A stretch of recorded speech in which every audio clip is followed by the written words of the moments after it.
In today's video, I'm excited to show you a win, something that went right. I made these beautiful Canada Day candles and look how awesome the layers came out. I'm so pumped. What an improvement over my American flag candles. I can't wait to show you how I did this.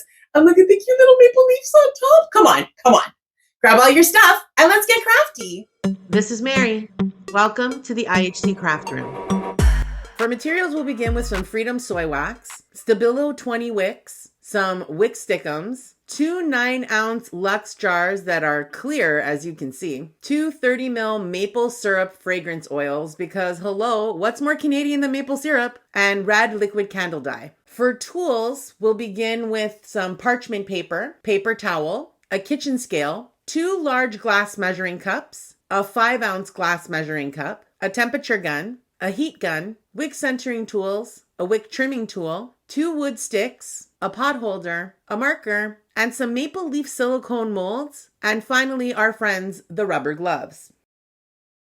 Let's get started by measuring out the wax and fragrance oil we're going to need to make these candles, which means it's time for candle maker math. Here we go. We've got two 9-ounce Lux jars, and we're targeting a maximum wax fill of 8 ounces per jar. And as always, Mary loves her 10% fragrance load. So to make both of these candles, I'm going to need 407 grams of wax and 45 mils of fragrance oil. Candle maker math. Boom.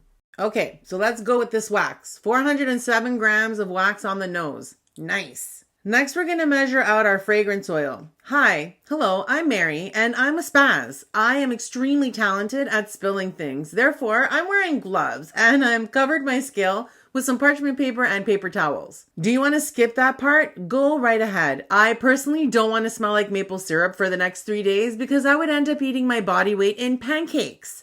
So anywho, we're shooting for 45 mils of fragrance oil here, and as I was approaching 42 mils, my scale up and died. Like, for real? Yeah. So I gave it another little splash of oil and called it good. And then I went looking for some new batteries. Like, seriously, no warning. It gave me like no warning at all. Come on, scale. Okay, I'm over it. I swear I'm over it. Before we move on to melting the wax, let's get our wicks set up. Since these are clear vessels, I'm going to use my trusty marker to make a little dot at the center of the jar, and then I'm going to clean off the base of each wick to make sure there isn't any dust or whatever stuck to the bottom. I don't want anything to interfere with the wick sticking to the wick stickum. If you don't have wick stickums, you can also use hot glue to stick your wick down to your jar. I'm going to use my stir stick to really push that wick stickum down and make sure it sticks really well to the vessel. Okay, she ready. It's time to get melty. Let's go. Instructions on the bag of wax say to heat the wax in 30-second increments, stirring each time until the wax is fully liquid. And the first time I melted wax in the microwave, I did exactly that, and it was boring. So this time, I melted the wax 1 minute at a time for the first 3 minutes, and then I did 30-second increments after that. In total, this wax was in the microwave for 5 minutes. It was liquid before then, but it wasn't at the right temperature. We want the wax to be at least 160 degrees before we put in our oil and pour our candles. Something to be aware of when melting wax in the microwave is that this handle and overall measuring cup is going to get mucho caliente, so proceed with caution. Okay, we're ready to mix in fragrance oil and give it a really good stir. So let's do that. Once that's mixed really well, I'm going to use my scale to measure out 150 grams of wax. But first I'm going to put in some fresh batteries. Don't get me started on that again. I'm still not really over the fact that it gave like no warning whatsoever. Anyway, we're going to measure out 150 grams of wax, or as close as I can get, and then we're going to get ready to add some red liquid dye to the wax that remains. I really want this red to be vibrant. Mostly I just don't want it to look pink, because that would totally suck. So I'm going to be a bit heavy-handed with the liquid dye, and I'm going to add 12 drops to this wax and give it a really, really good stir. Once that's blended really well, it'll be time to pour. I want a nice thick layer of red across the base of both vessels. And if possible, I'd like them to be roughly the same size because, you know, candle twinsies. I'm going to make sure to use my wick straightening tools all the way through this candle making process so that my candles have nice straight wicks. And lastly, I'm going to very slowly and carefully pour some of this colorless wax into the silicone molds. If I had some disposable eyedroppers, that would be super useful here. But since I don't, slow and steady is the key.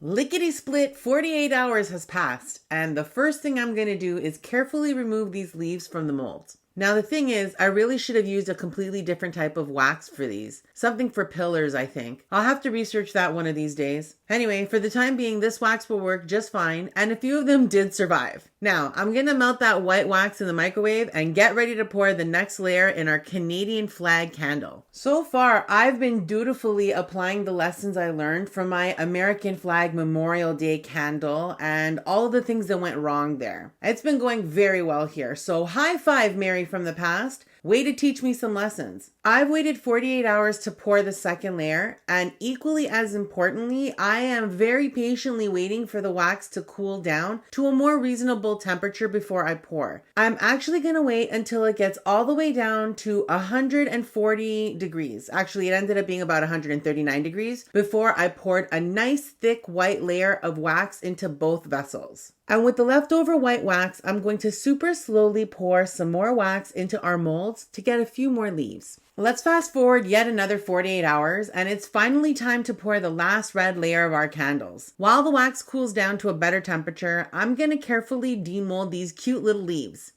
Once the wax gets down to around 140 degrees again, I'll pour the last part of our Canadian flag. Now we'll let that cure for another 48 hours, and then it'll be time to add our cute little leaves on top. This candle making experiment is 100% focused on making clean layers, so I'm not at all concerned about the rest of the candle's appearance. But at some point, if I want to perfect my multi-layer candles, I'll have to address all this frosting and all these wet spots. But not today. Today we shall celebrate these gorgeous layers. Huzzah! Okay, let's add our leaves. I'm going to use my heat gun to melt a thin layer of wax across the top of each vessel and then gently and carefully drop the leaves on top. The melted wax is going to quickly solidify and act like glue, making sure that leaf gets properly stuck to the top of the candle. Like, come on. How cute are these? I am so incredibly pleased with how these turned out. Just to make sure these candles aren't going to pull a fast one on me and start bleeding when my back is turned, I'm going to wait a whole week before we light these guys up. Let's go. All right, let's trim these wicks down until they're about 1/4 inch above the wax line and light these guys up. 30 minutes in, we've got a great flame and a decent sized melt pool. An hour later, things are still going well. And did you notice how crisp those layers are? No bleeding. I am so pleased.